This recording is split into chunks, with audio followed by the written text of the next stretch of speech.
Alors bonjour à toutes et à tous et bienvenue à ce webinaire. Mais que disent nos clients? NLP peut-il aider?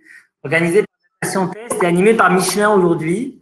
Donc je me présente, je suis Yoel Torman, CEO et cofondateur de Data Scientist, organisme leader en France de formation à la data science. Et voilà, je serai votre animateur durant ce webinaire. Alors il faut savoir que c'est déjà le 4e webinaire qu'on organise au cours des dernières semaines. Alors précédemment, on avait eu déjà Bercy mais la data dans tous ses états de Stéphane Trel du ministère de l'économie, des finances et de la relance. Après cela, on avait Data Transformation, voyage au cœur de la culture de la donnée, animé par Adine Bernoulli chez Safran. Puis on a eu Data Science en production, échecs et leçons de Marc Krapp de chez VP. Et là, aujourd'hui, on va accueillir Jean-François Deldon, qui est le leader de la transformation digitale et data chez Michelin, pour un nouveau webinaire, au moins à la hauteur, j'ai envie de dire, des précédents. Donc, faut savoir également qu'aujourd'hui, la communauté des data boss, c'est plus de 180 membres qui sont tous des CDO, des head of data, des lead data scientists, issus principalement du CAC 40 et SBF 120. Alors, on me dit qu'il y a un petit problème d'audio. Est-ce que c'est le cas pour les autres? C'est plutôt OK. OK, bon, bah, c'est OK. Très bien. Et donc, je vous disais, donc la communauté des data boss, c'est plus de 180 personnes qui sont tous des head of data, des CDO, des chief data officers. Et je vous rappelle également l'enjeu de cette communauté, ça va être de réunir les responsables data des grandes entreprises pour parler des nouveaux enjeux, des difficultés ou plutôt des défis à relever. Voilà, vous nous parler de défis plutôt que de difficultés et réfléchir ensemble à des stratégies à mettre en place, notamment au travers de ces webinaires. Bon, je remercie dès à présent, du coup, Jean-François Deldon de nous avoir fait l'honneur de nous accorder 1 heure pour animer ce webinaire. Donc là, il va s'agir de découvrir au travers d'exemples concrets comment les méthodologies NLP permettent d'améliorer l'écoute des clients et devenir finalement des outils qui seront au service de la customer centricity. Et je laisse sans plus attendre la parole à Jean-François. Donc, une première question. Jean-François, déjà, est-ce que tu pourrais nous parler de ta fonction chez Michelin, à savoir donc une fonction de leader de la transformation digitale et data pour la qualité, l'audit interne et la promesse aux clients chez Michelin. Voilà, voilà. Donc, je t'invite tout de suite à monter sur scène. Un instant. Bonjour. Parfait. Merci Yoel. Donc, je vais répondre tout de suite à ta question. N'hésitez pas à dire aussi s'il y a des problèmes de son, comme ça on peut les régler au plus vite. Donc, bonjour à tous. Effectivement, donc, je suis leader de la transformation digitale et data pour l'audit interne, le contrôle interne et la qualité à Michelin. Donc, je vois qu'il y a un problème de son qui est signalé. Je vais essayer juste de voir la connexion. Okay. C'est bon le son? Ok. Non, c'est bon, c'est bon. On va essayer de continuer comme ça. Donc, dans ce cadre-là, en fait, mon rôle est effectivement d'aider au maximum ces entités-là à, on va dire, à prendre le pas de la transformation digitale et data qui s'annonce et de pouvoir, on va dire, s'adapter, lancer des projets sur ces sujets-là. Alors, des proof of concept, oui, mais aussi des industrialisations, et c'est aussi un pas difficile à franchir parfois. Et au-delà de ça, bien sûr, il y a toutes les notions de établir une stratégie, instaurer une culture et pouvoir lancer vraiment des projets en formant les personnes et en les accompagnant pour être au bon niveau. Donc voilà, en tout cas pour ma fonction. Et donc aujourd'hui, Yoel et moi avons décidé que ça serait intéressant que je vous parle plus de NLP. Et donc je vais enchaîner sur la présentation, sauf si Yoel, tu as d'autres choses à partager avant. Non, c'est bon, on peut y aller, on peut y aller. Le temps Allez. est prêt, on peut y aller. Et bien, allez, partageons l'écran alors. Okay.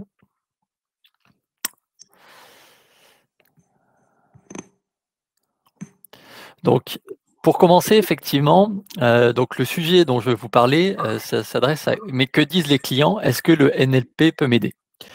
C'est un sujet, donc pendant que la présentation se charge, c'est un sujet qui est au cœur en fait dans les entreprises aujourd'hui, parce que vous n'êtes pas sans savoir que le client est au cœur des attentions et qu'avec les technologies actuelles, on a vraiment tout un tas de moyens pour pouvoir s'adapter le mieux possible à nos clients.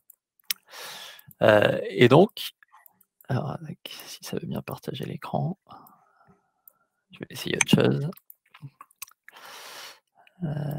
Hop. OK. Voilà. Donc, si tout va bien, vous devez voir mon écran. Moi, je ne vois plus votre fenêtre, donc je laisse Yuel me dire s'il y a des soucis. OK. Donc, voici donc la présentation. Donc, la Customer Centricity est un élément important. On veut écouter, comprendre ce que pensent les clients pour pouvoir agir. Et donc, dans tout ce cadre-là, vu que je viens de parler de la notion d'écoute, quelque chose qui est très important, c'est la multitude, et on le verra, de canaux que peuvent utiliser les clients et l'intérêt qu'il y a pour l'entreprise à pouvoir capter tous ces éléments.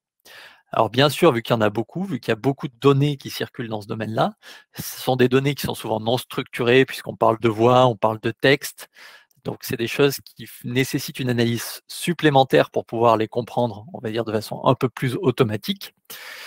Eh bien, les méthodologies NLP nous aident à essayer de mieux comprendre cela. Donc, ce que je vous propose aujourd'hui, alors déjà, c'est j'espère qu'on va passer un bon moment ensemble. J'espère que vous me direz si vous avez passé un bon moment avec moi à la fin. Et j'ai structuré la présentation qui devrait durer une trentaine de minutes de la façon suivante. La première chose, c'est on a beaucoup parlé de NLP déjà avec Yoel. Alors déjà, on va reparler de qu'est-ce que c'est que le NLP. J'ai peut-être parlé, ou peut-être pas, je ne me rappelle plus si j'ai cité le nom, mais de NPS, donc le Net Promoter Score. On va aussi voir ce que c'est et on va fixer un peu les bases de la discussion qui va suivre. Ensuite, je vais essayer de montrer comment le NLP peut permettre de mieux comprendre les clients au travers de différents exemples, notamment un exemple principal qui est l'étude du Net Promoter Score. On essaiera de voir comment ça peut nous aider à mieux cerner ce que les clients attendent, leurs motifs de satisfaction et d'insatisfaction. Ensuite, on essaiera de voir quels sont les principaux challenges, parce que du coup, quand on fait des projets data ou digitaux globalement, on a toujours un certain nombre de challenges qui se posent de différentes natures et on essaiera de les parcourir. On verra ensuite comment on pourrait aller plus loin par rapport à ce qu'on a déjà fait, qu'est-ce qu'on imagine faire dans le futur, comment on a pu se resservir d'un certain nombre de choses qu'on avait mis en place. Et puis enfin, on laissera un temps pour les questions et pour que je puisse répondre aux différents éléments que vous avez en tête. Donc commençons directement par c'est quoi NLP? Alors, NLP, peut-être que beaucoup d'entre vous le savent déjà, c'est Natural Language Processing, ou traitement du langage naturel. Donc c'est quand même un champ d'action qui est assez large. La façon dont je le vois, en tout cas moi, et où je l'écris, c'est que ça représente plusieurs choses. Alors tout d'abord, la reconnaissance de la voix. On pourrait très bien utiliser des algorithmes NLP pour transcrire automatiquement ce que je suis en train de vous dire et pour pouvoir ensuite soit faire un résumé ou soit faire une analyse de l'émotion ou de l'énergie que j'ai mis dans la présentation. Et donc ça, c'est un premier champ d'application du NLP. C'est aussi beaucoup utilisé dans les centres d'appel pour pouvoir exploiter tout ce que les clients disent directement quand ils appellent les centres d'appel. Ça peut être aussi utilisé pour faire de l'encodage vocal, par exemple dans l'industrie. Quand on a des opérateurs qui sont amenés à vérifier la qualité des produits, lorsqu'ils encodent actuellement, ils prennent leur clavier, ils tapent sur l'ordinateur le code, le critère qualité, l'endroit du produit où il se peut qu'il y ait une question sur la qualité, un critère qualité à résoudre. Et à ce moment-là, on peut imaginer qu'au lieu de faire ça, équipé d'un casque et d'un micro, ils puissent directement parler à l'ordinateur qui prendrait en considération ce qui est dit. Il y a aussi la compréhension de texte, qui est le deuxième champ d'application. Ça, c'est celui qu'on va beaucoup creuser aujourd'hui ensemble, puisque c'est celui qui permet d'essayer de trouver, par exemple, dans des textes qui sont écrits, les sujets dont on parle, les sous-sujets, les sentiments qui sont exprimés, reconnaître ce qu'on appelle des entités nommées. Est-ce qu'on parle de lieux particuliers, de personnes particulières? Est-ce qu'on parle d'entreprise? Et donc, c'est des choses qui vont permettre finalement de mieux comprendre ce qui est dit et de pouvoir l'analyser et en prendre des actions concrètes derrière. Ensuite, un troisième champ d'application, c'est la génération de texte. Donc là, on a vu toute la partie compréhension, on passe à la partie génération. On veut, dans certaines situations, pouvoir générer du texte. J'ai parlé tout à l'heure de génération de résumé, c'est une génération de texte. On peut imaginer vouloir générer des synthèses automatiques liées sur les données. C'est aussi utilisé, par exemple, dans le domaine du journalisme, où on veut pouvoir écrire des articles sur la base des résultats des matchs de foot du week-end ou des matchs de rugby. Et donc, dans ces cas-là, on récupère un certain nombre de statistiques et les algorithmes sont capables de créer automatiquement des articles.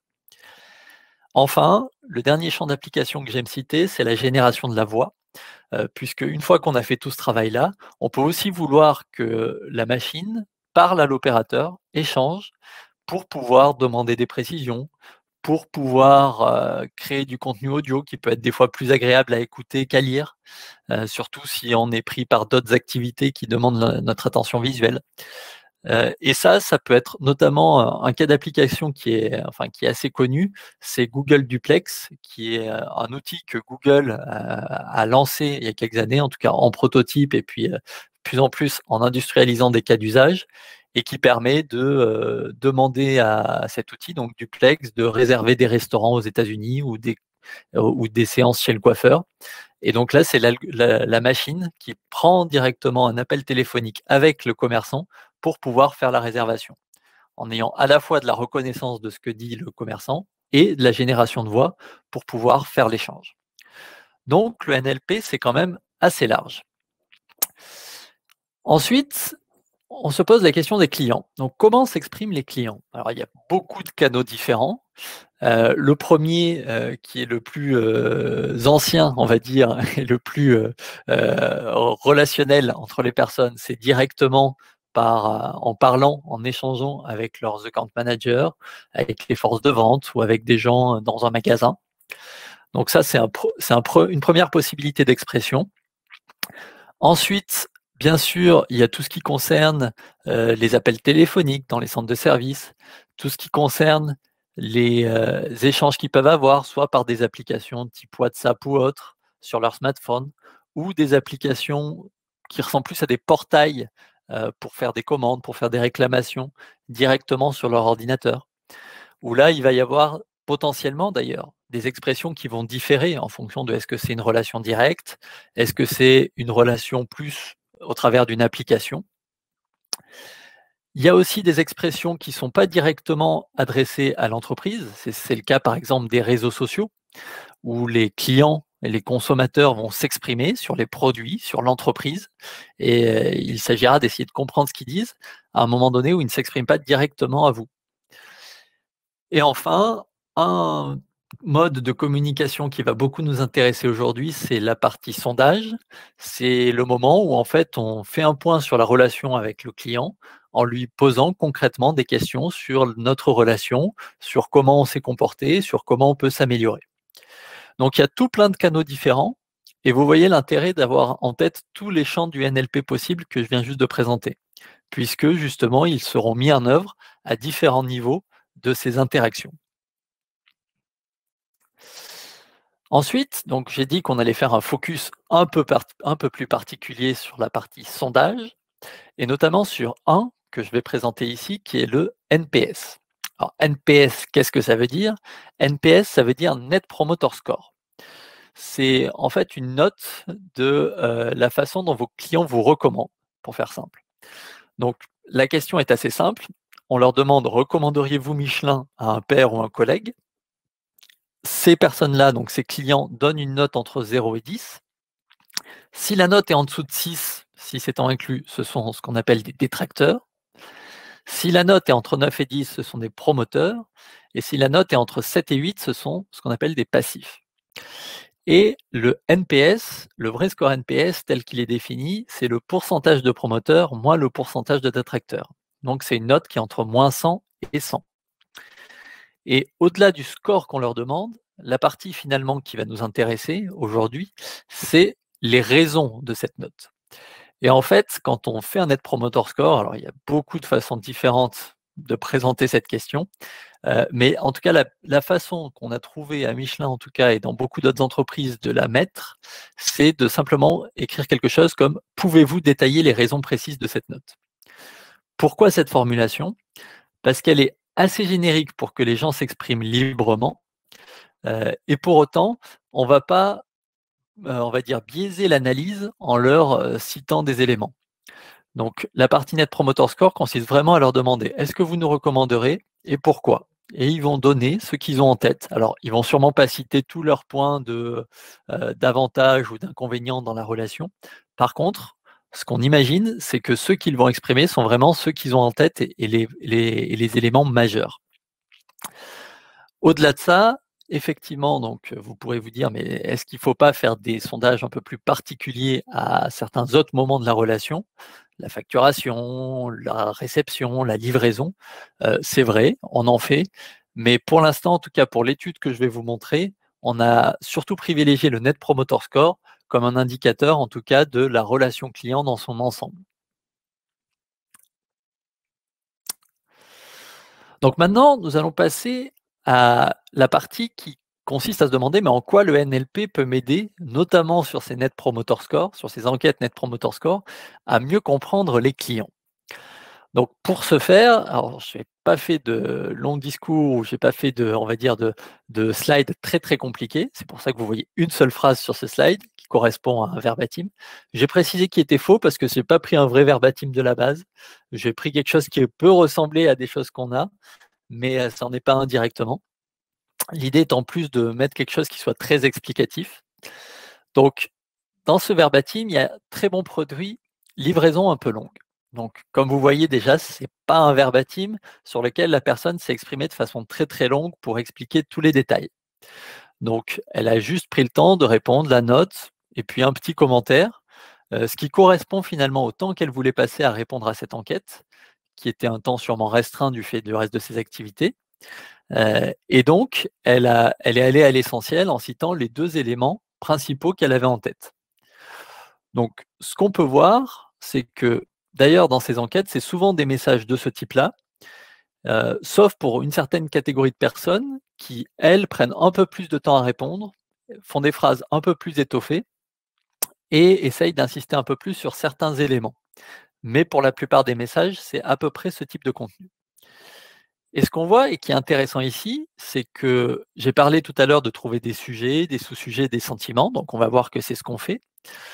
Par contre, vous voyez déjà apparaître le fait qu'on a séparé en 2 le message.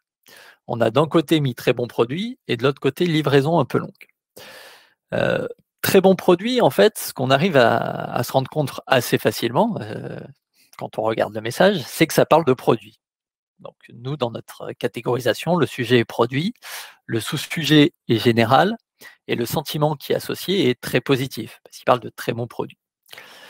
Quand on parle de livraison un peu longue, le sujet dont ça parle est supply chain, le sous-sujet est délai de livraison, et on peut dire que le sentiment est un peu plus négatif. Ce qui est intéressant là-dedans, c'est justement de voir qu'en séparant les 2 bouts de phrase, on arrive à avoir vraiment les 2 informations que le client a voulu faire passer et qui n'auraient peut-être pas été aussi bien passées si on utilisait les algorithmes directement sur la phrase en entier. Donc si je m'explique, si on fait les algorithmes NLP directement sur très bon produit, livraison un peu longue, un des risques, c'est que ça nous trouve un sentiment qui soit mitigé ou neutre, et que ça nous trouve qu'il y ait soit le thème produit, soit le thème supply chain, mais que ça ne nous dise pas qu'il y a les 2. Donc nous, ce qu'on a fait comme choix, en tout cas à Michelin, c'est de séparer au maximum les verbatims, donc on les coupe même concrètement via des algorithmes de machine learning, et après, on passe à la moulinette chaque partie du message pour trouver le sujet, le sous-sujet et le sentiment, afin de pouvoir essayer de capter au mieux ce que le client essaye de nous dire.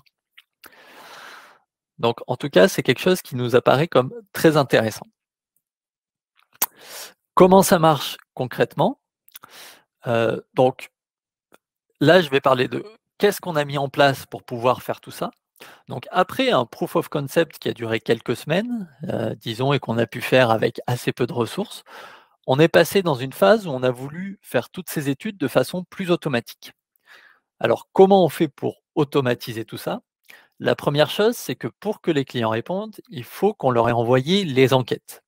Donc il y a des personnes qui s'appellent les Voice of Customer chez Michelin, qui sont dans les régions, dans les pays, les régions du monde et les pays, et qui se chargent de paramétrer les enquêtes et de les envoyer à un certain nombre de clients qu'ils ont sélectionnés.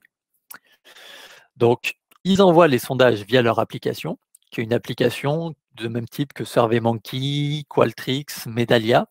Donc à Michelin, on utilise Qualtrics et on envoie des sondages au travers de cette application. Les clients répondent et ce qu'on a mis en place, c'est un processus qui permet de récupérer automatiquement et de façon quotidienne les réponses via une API. Donc, juste, je vais rappeler ce qu'est une API au cas où certaines personnes ne sachent pas précisément ce que c'est. Donc, une API est une interface. Donc, la plupart du temps, ça se matérialise par un lien web qui permet de récupérer des informations. Ça peut être des données sous des formats qui sont CSV, JSON ou autres, qui sont des formats qui permettent de stocker de l'information. Et donc, Qualtrics, qui est notre outil pour envoyer des sondages, permet au travers de son API de récupérer toutes les réponses aux sondages qu'on a envoyés.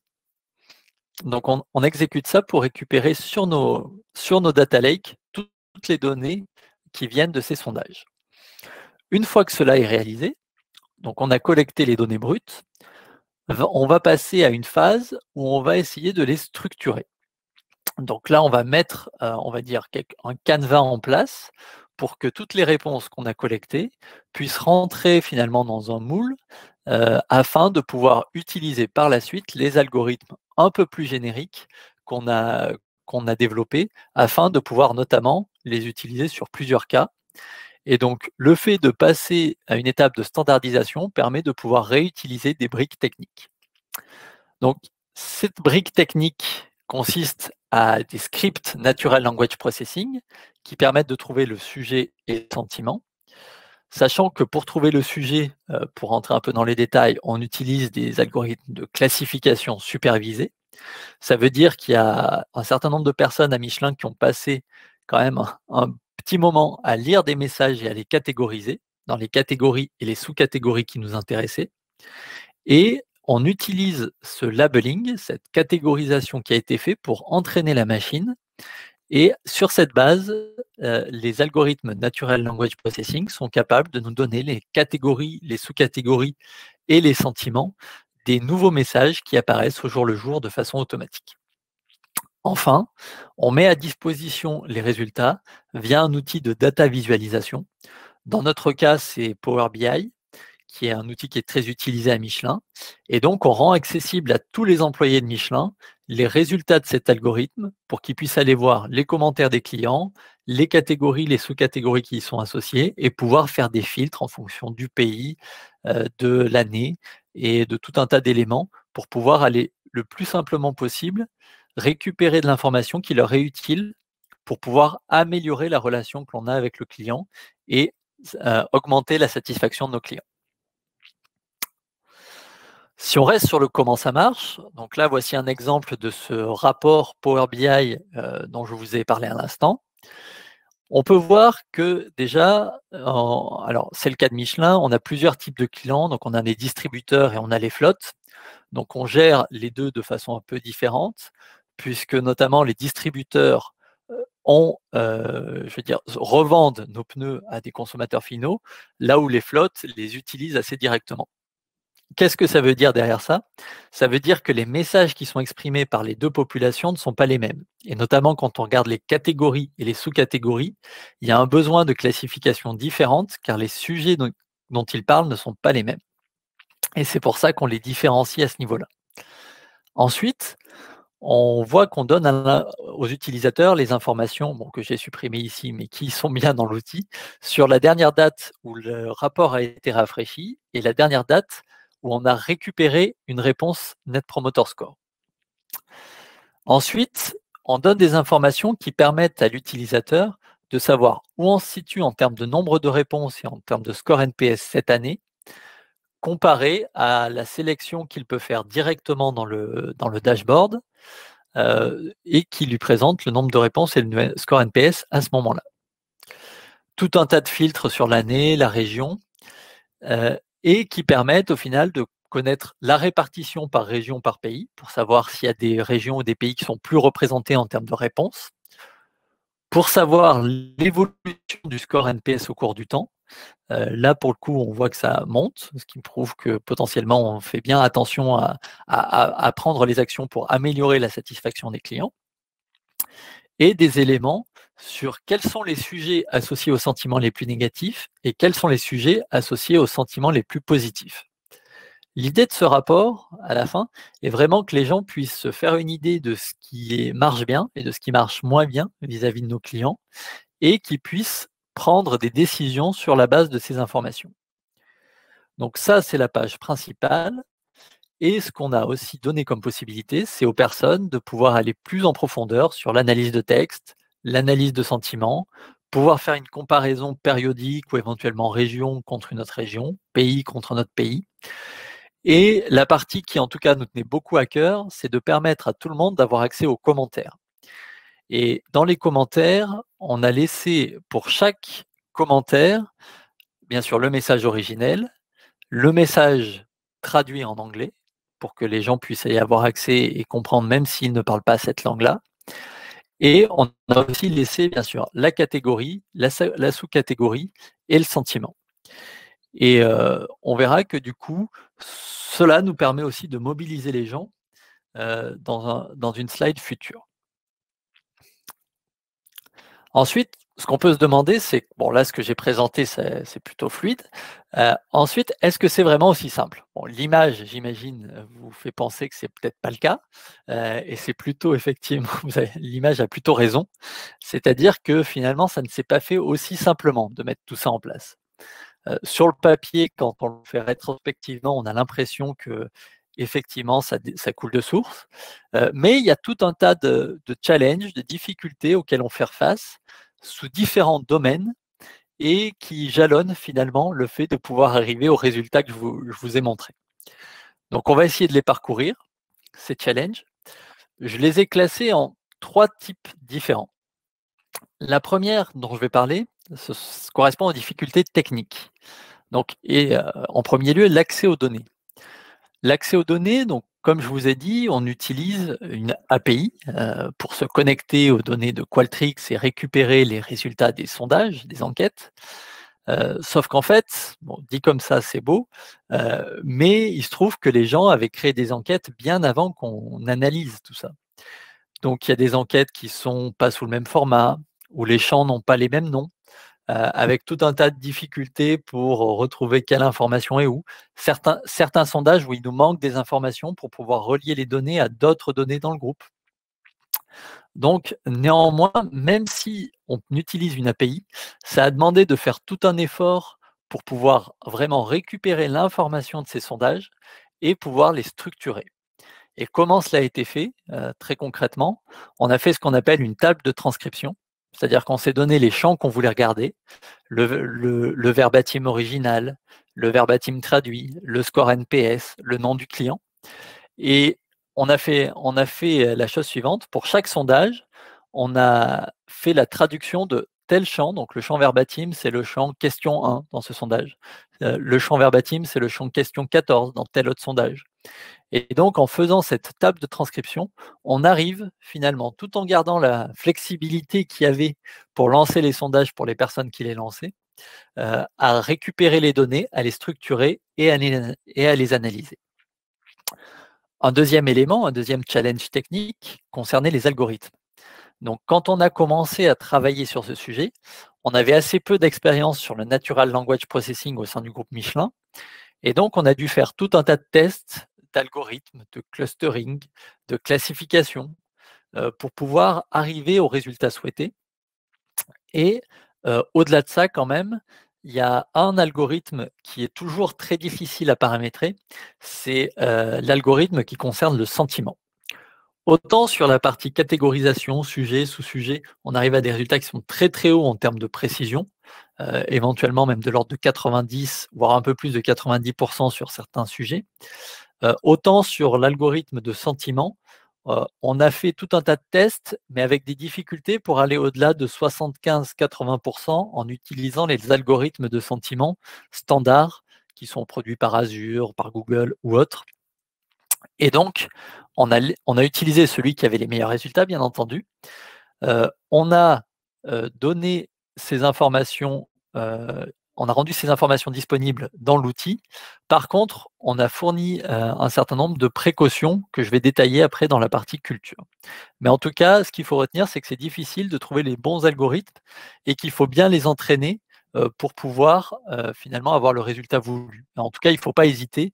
Alors, je ne sais pas si c'est difficile, mais en tout cas, il ne faut pas hésiter à en tester plusieurs et bien travailler la partie classification qui est primordiale lorsqu'on veut, et la partie labellisation qui est primordiale pour la classification. Il y a un deuxième champ de challenge qui est la partie culturelle. Donc la première chose que je mentionne dans cet aspect-là, c'est la partie règles. Parce que finalement, enfin, comme je disais, les sondages avaient été envoyés avec des champs différents, avec des formats différents. Donc ça c'est bien, ça permet de la flexibilité.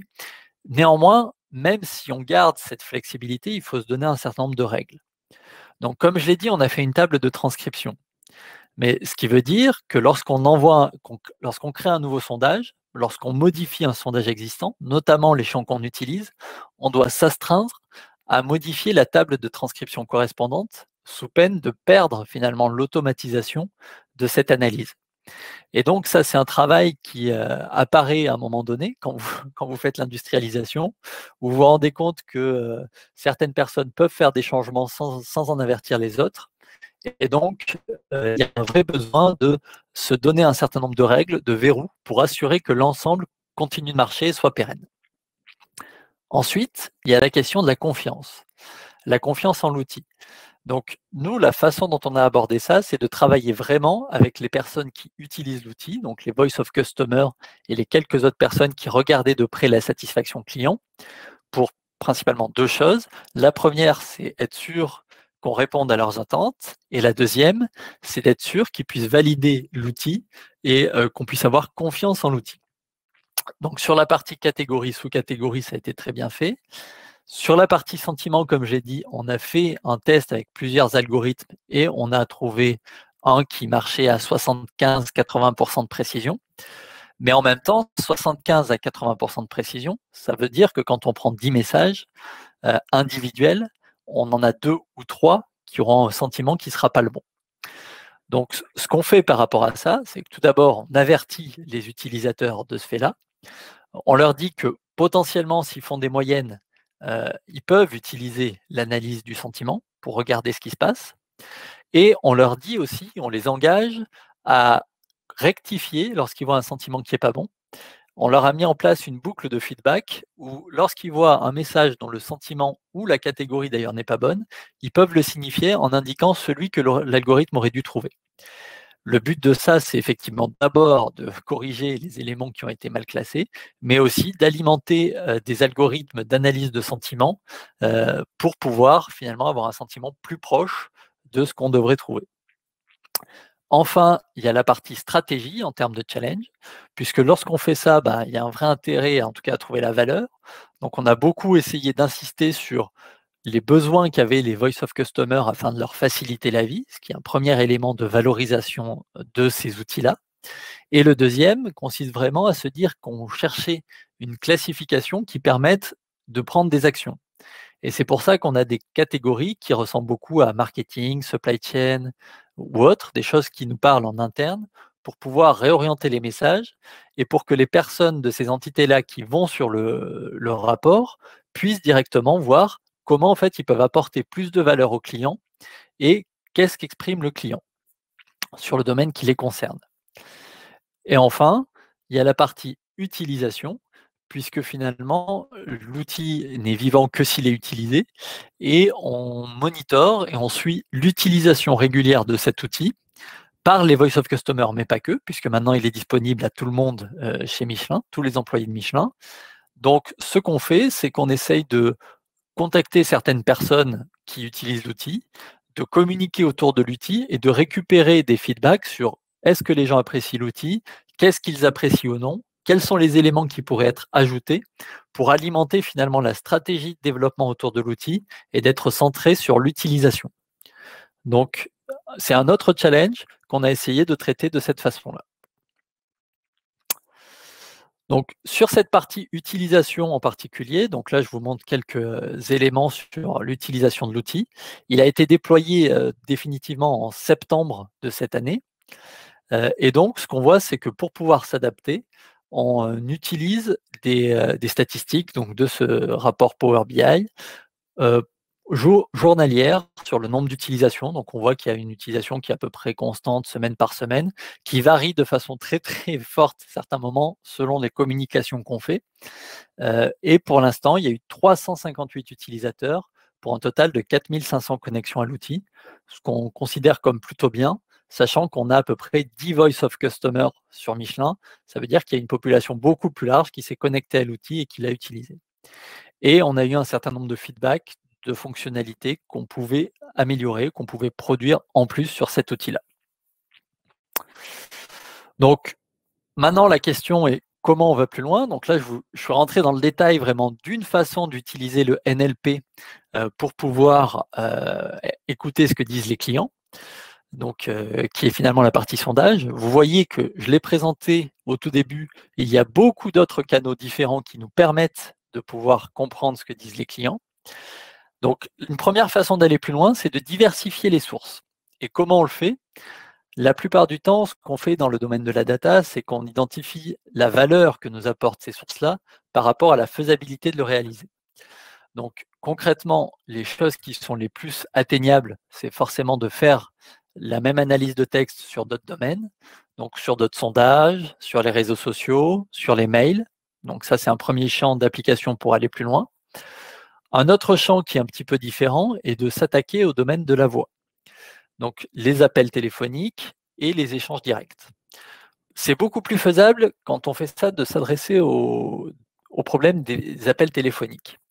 Parce que dans les call centers, on a ces conversations, elles sont parfois déjà enregistrées en fonction de l'agence ou de l'opérateur que vous utilisez. Et parfois, même cet opérateur vous propose déjà une retranscription de ces appels téléphoniques. C'est donc un point supplémentaire pour pouvoir traiter ces données. À Michelin, nous avons d'ailleurs des exemples de traitement des données sur des services consumer care, donc avec des clients consommateurs qui nous appellent et qui permettent de déterminer quelles sont les, alors c'est dans le cas par exemple des réclamations, quelles sont les réclamations les plus importantes qui nous arrivent, quels sont les problèmes les plus fréquents, et pour savoir mieux s'équiper par rapport aux questions des utilisateurs, des consommateurs. Ensuite, lorsqu'on va sortir de ce rond-là, qui concerne vraiment on va dire la compréhension de ce que disent les clients, un gros champ pour aller plus loin, c'est de connecter ces données aux données opérationnelles. Alors pourquoi? Tout simplement parce que si on connecte les données de satisfaction, les données retour, les données de feedback des clients aux données opérationnelles, on va pouvoir déjà comprendre pourquoi ils nous font ces feedbacks. Quelqu'un qui parle de réclamation, est-ce qu'on peut suivre l'historique de ces réclamations? Quelqu'un qui parle de délai de livraison, est-ce qu'on peut suivre effectivement les retards de livraison potentiels qu'il y a eu dans ces commandes? Et par rapport à ça, on va être capable de comprendre pourquoi il nous fait ce retour et essayer d'agir pour s'améliorer sur ces points-là. L'autre élément, qui est encore un peu plus poussé, c'est de se dire que lorsqu'on fait ces analyses, notamment sur les questionnaires de satisfaction, on n'a pas la voix de tous les clients, puisque tous ne répondent pas directement. On a un pourcentage qui répond, mais on a un gros pourcentage aussi qui ne répondent pas. En utilisant les bases de données opérationnelles, on peut en déduire on va dire des profils de clients qui auraient les mêmes ressentis, les mêmes sentiments que certaines personnes qui s'expriment. Et on peut donc agir envers ces personnes qui ne s'expriment pas forcément, mais qui pour autant ont quand même des motifs de satisfaction et d'insatisfaction. Et donc, en utilisant tout ça, le but est vraiment d'analyser la santé de la relation client et de trouver des éléments actionnables pour pouvoir finalement améliorer la satisfaction des clients et aller plus loin dans notre relation. Enfin, pour aller encore un petit peu plus loin, donc là j'ai beaucoup parlé des clients, mais on s'est rendu compte en travaillant sur l'analyse des enquêtes clients qu'il y avait beaucoup d'autres terrains de jeu qui pouvaient être explorés avec à peu près le même type de technologie. Donc on pense aux enquêtes employées qui sont souvent envoyées soit une fois par an, soit de façon un peu plus régulière, où on demande aux employés de s'exprimer sur leur ressenti, leur engagement par rapport à l'entreprise. Donc là, ça peut être fait par le biais de questions très très fermées, c'est d'ailleurs souvent le cas, mais il y a aussi parfois des questions ouvertes qui peuvent être posées. Et donc, ces champs ouverts sont propices à l'analyse NLP. les notes et avis, alors qu'on appelle aussi ratings and reviews en anglais, qui, eux, nous permettent de mieux comprendre ce qui est dit sur les produits directement sur Internet, qui utilisent aussi ces technologies NLP, ou en tout cas on peut les utiliser dans ce cadre-là. L'analyse des réseaux sociaux, puisque là aussi il y a beaucoup de choses qui sont dites sur ces réseaux-là, qui peuvent être soit des choses qui sont sollicitées du fait d'une campagne, soit des choses qui sont non sollicitées venant de consommateurs. Et puis, pour citer un dernier exemple, ça peut être l'analyse d'articles, soit de journaux, soit scientifiques, pour pouvoir mieux maîtriser un sujet et comprendre ce qui se dit sur un sujet en particulier. Donc voilà en tout cas ce que je voulais vous partager aujourd'hui en termes de NLP et de mieux comprendre ce que nous disent les clients grâce au NLP.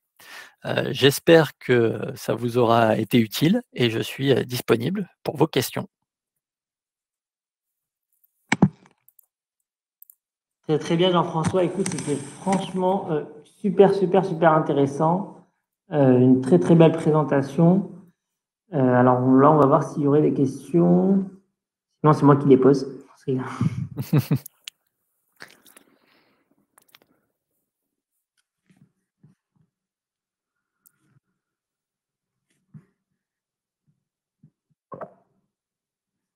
Alors, on a une première question là. Alors, je ne comprends pas trop la question. Quel service a demandé cet outil? Alors, le service qui a demandé cet outil, en fait, je ne suis pas sûr que ce soit un service qui a demandé cet outil, mais le point de départ a été finalement mon département. Alors, c'est vrai que je n'ai pas bien précisé ce qu'était la garantie des promesses aux clients.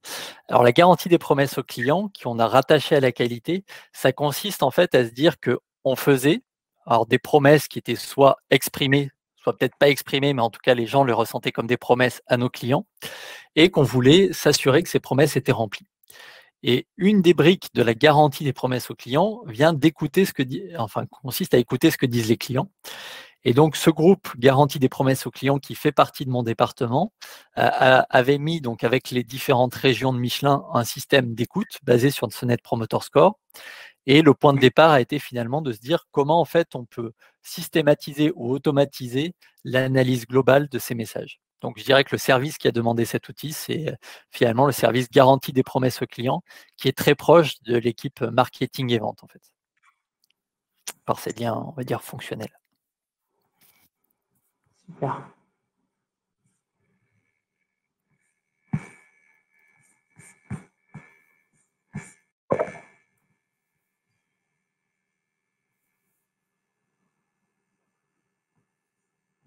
Une question, comment avez-vous fait le rapprochement entre les anciens sondages avant de commencer ce projet avec les nouveaux sondages que vous avez fait dès le début du projet?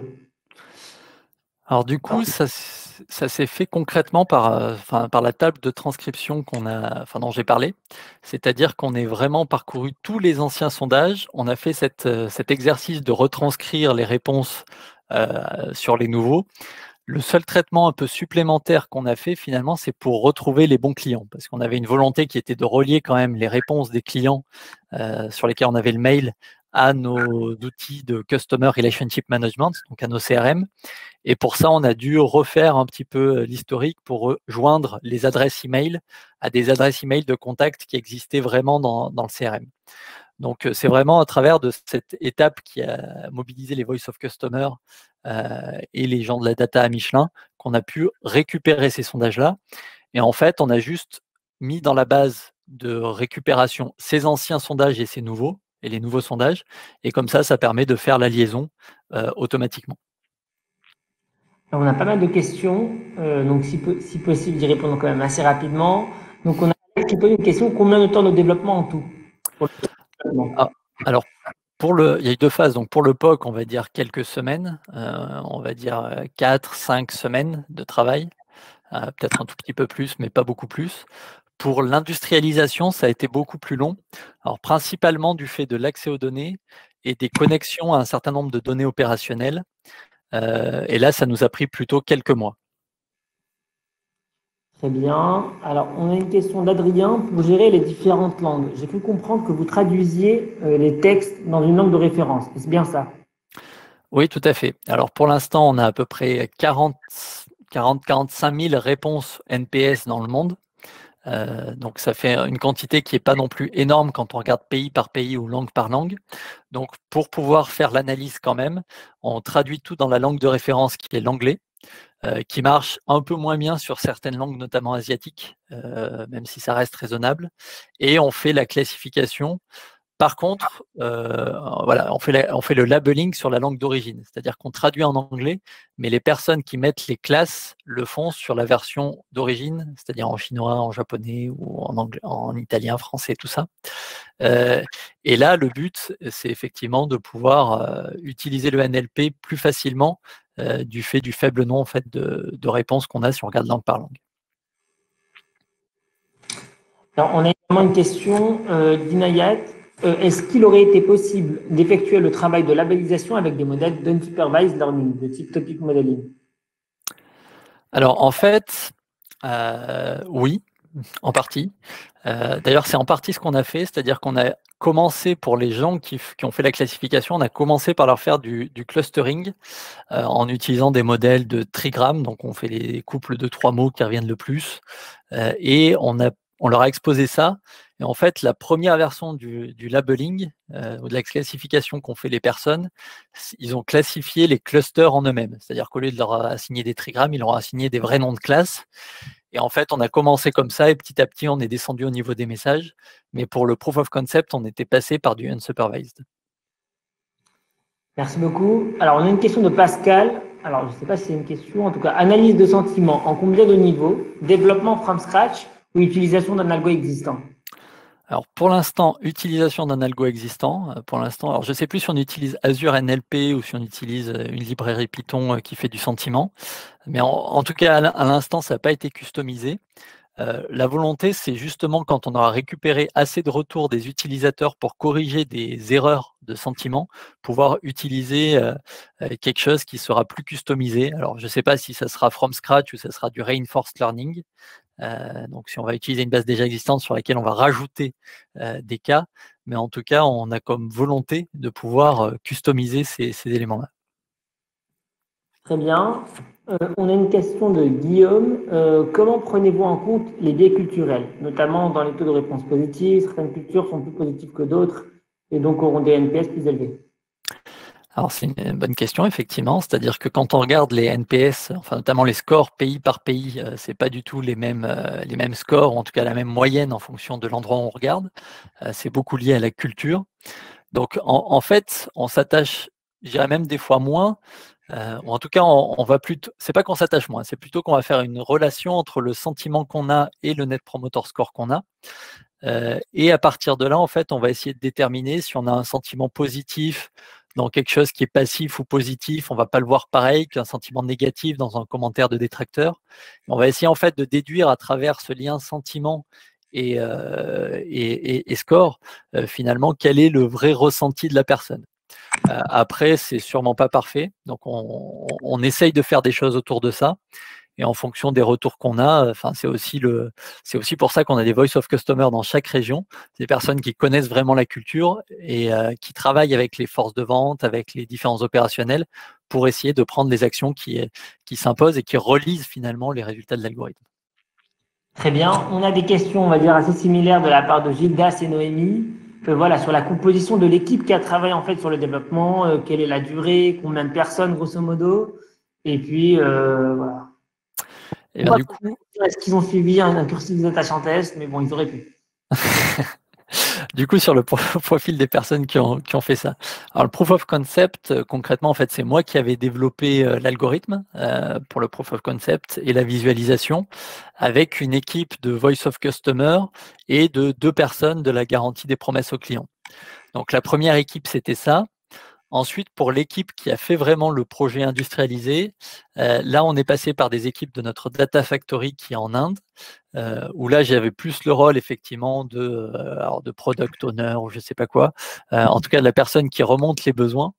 Et donc, on remontait les besoins de l'équipe Voice of Customer garantie des promesses aux clients à une équipe qui était composée, je pense, entre 5 et 10 personnes qui étaient sur des profils que Data Scientist connaît bien, puis c'était des Data Engineers, des Data Analysts, des Data Scientists, et certains qui étaient aussi Data Product Manager.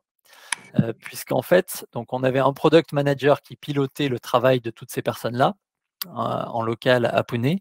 Et donc là, le travail a pris, on va dire, plusieurs mois pour deux raisons. Le premier, c'était l'accès aux données. Comme je l'ai précisé un peu avant, donc l'accès aux données des sondages, mais aussi l'accès aux données opérationnelles de nos CRM, puisqu'ils ont mis donc du coup une certaine quantité de données de notre CRM sur le data lake pour ce cas d'usage. Et donc il a fallu faire pas mal d'ingénierie, pas mal de temps d'analyse et on va dire de data science pour pouvoir réaliser les algorithmes NLP. Alors, sachant que dans les premières versions, les algorithmes sont quand même principalement des choses qu'on peut trouver classiquement dans les librairies, donc qui sont dans les parcours de formation data scientist. Et ensuite, la partie data analyst, qui là était plus, ou data visualization plutôt, dans ce cas-là, qui était plus des personnes capables, avec l'user experience, donc en lien avec les utilisateurs, de designer les rapports Power BI qui correspondaient le mieux aux attentes. Génial. Merci beaucoup, Jean-François. D'ailleurs, merci beaucoup pour le petit clin d'œil. Une petite question. Alors, donc là, parmi les apprenants, parmi les spectateurs, donc quand même presque une centaine de personnes, pas mal de data boss, mais également des apprenants. S'ils souhaitent peut-être postuler pour un poste peut-être dans la data qui serait ouvert chez Michelin, peut-être juste j'imagine qu'ils doivent aller sur le site. Tout à fait, ils doivent aller sur le site de recrutement de Michelin qui présente les différentes offres. Et donc là, normalement, il y a des offres sur la data. Après, il y a quand même un gros pôle data qui est en Inde. Il y a un petit pôle data qui est en France. Et il y a aussi quelques data analystes. Alors, c'est souvent plus des data analystes d'ailleurs. Et ça, je pense qu'il y en aura de plus en plus, des data analystes qu'il y a en France, aux États-Unis, un peu partout. Et donc là, effectivement, le process est d'aller postuler sur ce site-là, et ce qui permettrait de rejoindre soit les équipes qu'on a dans notre centre de recherche, dans nos systèmes d'information, ou les équipes de data, ou les data analystes qui sont un peu disséminés dans les différents métiers. Génial, génial. Alors, je ne sais pas si tu sais, Jean-François, mais parmi les personnes qui ont posé une question, il y avait notamment Adrien Marteau. Adrien, qui est responsable data, directeur data de chez Vestiaire Collective, donc qui va animer un webinaire la semaine prochaine sur la création justement d'une équipe data science, comment mener à bien justement la mise en place d'une telle équipe. Alors, il m'a dit d'ailleurs que vous étiez en cours ensemble au pont. Effectivement, on est de la même promo. Très bien. Alors, je pense qu'il n'y a plus de questions. Du coup, on aura bien tenu du coup la durée. Concrètement, du coup, je te remercie infiniment parce que franchement, c'était hyper intéressant et hyper enrichissant. C'était à la fois un sujet tout de même assez technique que tu as pu démocratiser et que même un non-sachant aurait pu parfaitement assimiler. Et puis, c'était à la fois un beau retour d'expérience qui permet de prendre pas mal de prises de hauteur et de bien comprendre les enjeux et les difficultés. Merci beaucoup à toi. Et du coup, je vous donne rendez-vous à tous la semaine prochaine. Donc, même jour, même heure. Donc, il y a une journée porte ouverte. Et puis ensuite, le 25 novembre de 13 à 14 heures, comme je disais, donc il y a Adrien qui va nous présenter donc un webinaire autour de la création d'une équipe data science. Et puis, très bientôt, on aura également, dans 3 semaines, on va avoir un webinaire du Head of Data Science de chez Orange Bank sur un sujet passionnant qui reste encore à définir. On hésite encore en 2 sujets, mais les 2 sont pour autant tout aussi intéressants. Merci à tous. Jean-François, est-ce qu'il y aurait encore un petit mot à dire ou pas ? Non, merci d'avoir pu donner l'opportunité de partager sur ce sujet que je trouve très enrichissant. Bonne chance à Adrien pour la semaine prochaine, mais je suis sûr que ça va être passionnant. Et puis, si l'un de vous sur le chat a une question ou veut parler de sujet data, qui n'hésite pas à me contacter sur LinkedIn ou autre, et j'essaierai de lui répondre.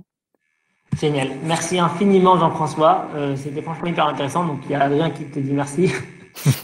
Et du coup, merci à tous. Et puis, je vous souhaite un bel après-midi. Au revoir. Au revoir.